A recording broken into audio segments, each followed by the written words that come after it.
नमस्कार, मी रेश्मा साळुंखे. गावाकडच्या बातम्यांमध्ये आपल्या सगळ्यांचं स्वागत. आता दिवसभरातल्या महत्त्वाच्या घडामोडींचा घेऊयात वेगवान आढावा.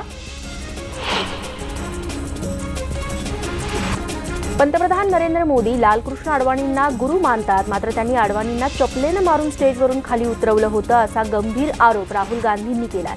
ते आज चंद्रपूरच्या सभेत बोलत होते. मोदींचं वर्तन हिंदू धर्माच्या विरोधात असल्याचंही ते यावेळी म्हणाले. पंतप्रधान मोदींना माझ्याविषयी राग आहे, मात्र माझ्या मनात त्यांच्याविषयी द्वेष नाही, माझं त्यांच्यावर प्रेमच आहे. हे उद्गार आहेत काँग्रेस अध्यक्ष राहुल गांधींचे. पुण्यात विद्यार्थ्यांशी संवाद साधताना राहुल गांधींनी मोदींविषयी आपल्या भावना व्यक्त केल्या. राहुल गांधींनी विद्यार्थ्यांच्या प्रश्नाचं उत्तर देताना मोदींचा उल्लेख करताच सभागृहात मोदी मोदी अशी घोषणाबाजीही करण्यात आली.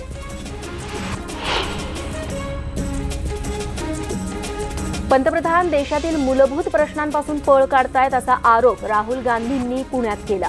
मोदी जनतेच्या प्रश्नांना उत्तर देण्याचं टाळतायत, त्यांना प्रश्नांना सामोरं जायचं नाही असा टोलाही राहुल गांधींनी लगावला. पण ज्या पद्धतीनं जनतेच्या प्रश्नांना सामोरं जात आहोत त्या पद्धतीनं मोदींनी जनतेच्या प्रश्नांची उत्तर देण्याची गरज असल्याचंही राहुल गांधींनी बोलून दाखवलं.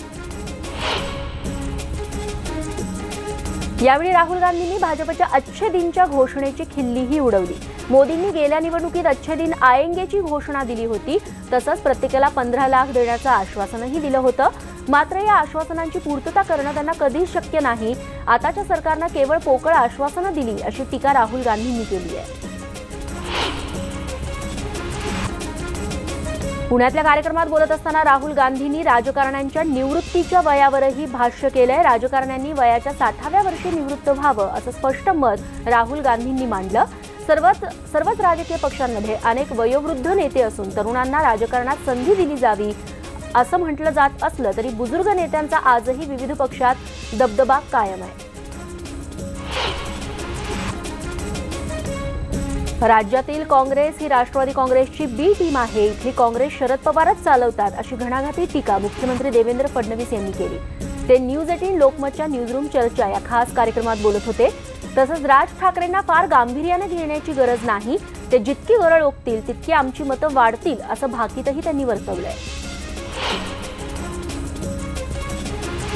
न्यूजरूम चर्चेत बोलत असताना मुख्यमंत्र्यांनी माढ्याची जागा भाजपच जिंकणार असल्याचा विश्वास व्यक्त केलाय. विजयसिंह मोहिते पाटलांसोबत मोठी ताकद आहे, त्यामुळेच भाजपच माढ्यात जिंकणार असल्याचं ते म्हणाले.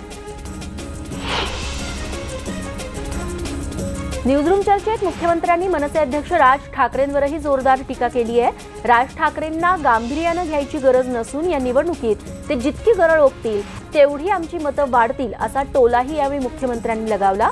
गेल्या लोकसभा निवडणुकीमध्ये राज ठाकरेंनी नरेंद्र मोदींना पाठिंबा जाहीर केला होता. आता त्यांनी मोदींविरोधात चड्डू ठोकला असून ते मोदींविरोधात सभा घेणार आहेत.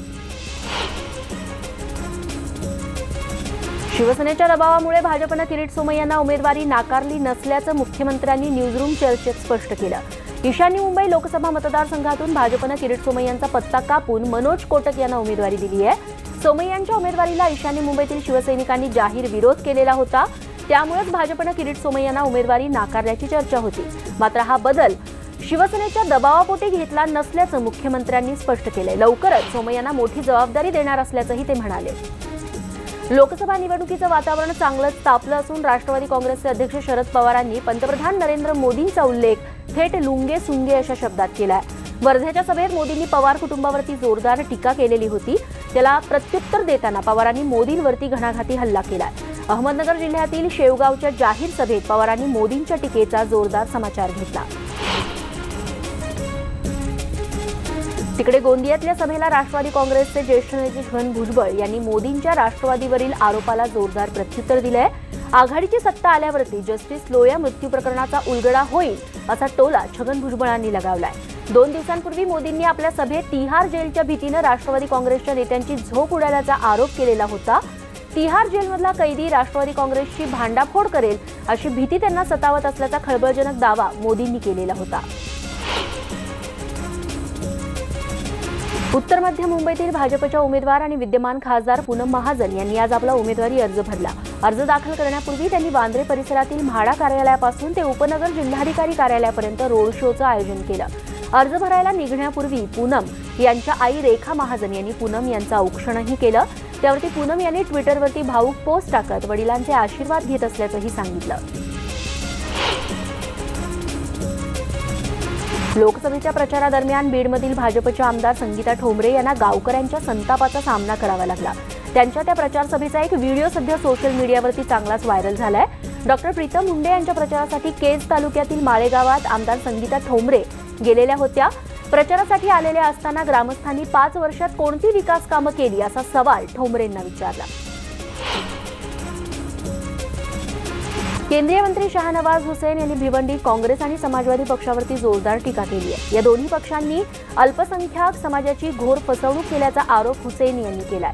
भिवंडीतला मुस्लिम समाज भाजपला निश्चित समर्थन देईल असा विश्वासही त्यांनी बोलून दाखवला. भिवंडी लोकसभा मतदारसंघात केंद्रीय मंत्री शाहनवाज हुसेन यांच्या प्रचार सभेचं आयोजन करण्यात आलं होतं. एकीकडे महाराष्ट्रात भाजप शिवसेना युती झाली असली तरी रावेर लोकसभा मतदारसंघात अद्यापही शिवसैनिकांची नाराजी दूर झाली नाहीये.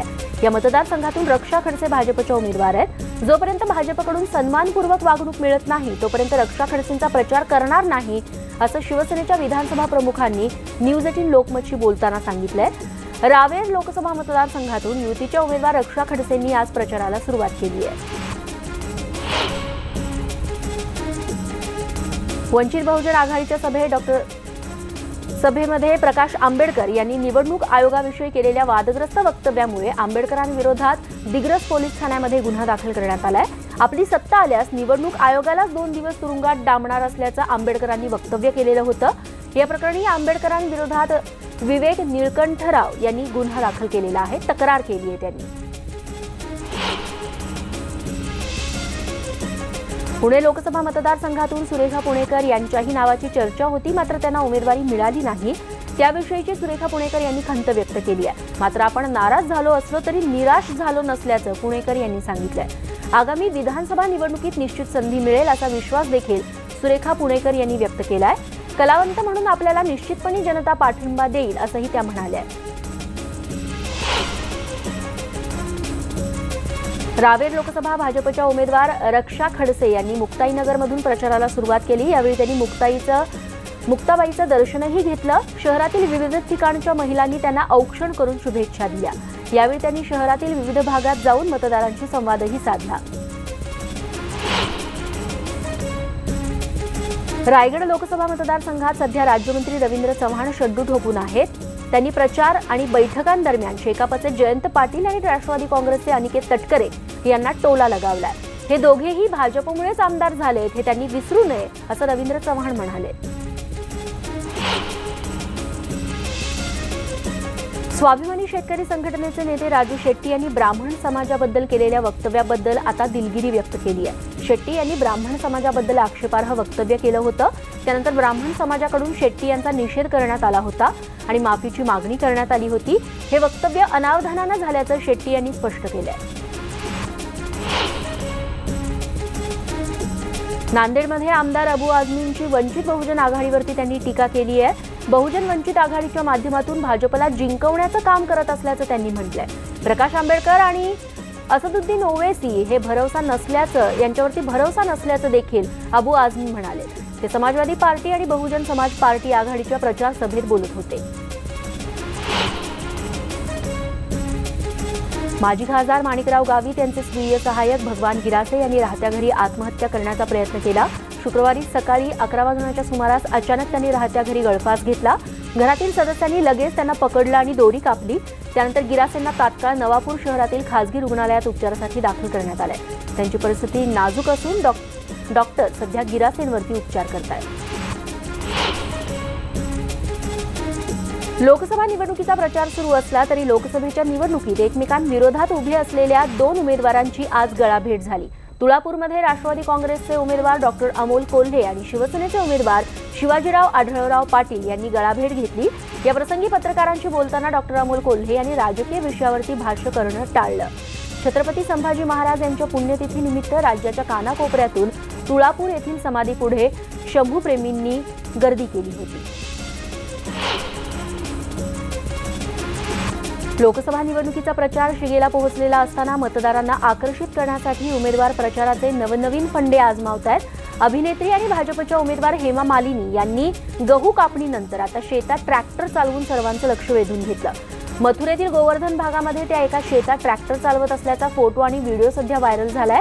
हेमा मालिनी गॉगल लावून ट्रॅक्टर चालवताना दिसतायत.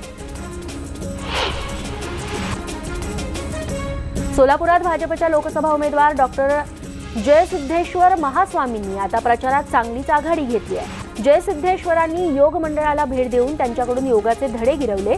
त्याचबरोबर त्यांनी बासरी वादनाचा आनंदही घेतला. यावेळी त्यांनी ज्येष्ठ नागरिकांशी संवादही साधला.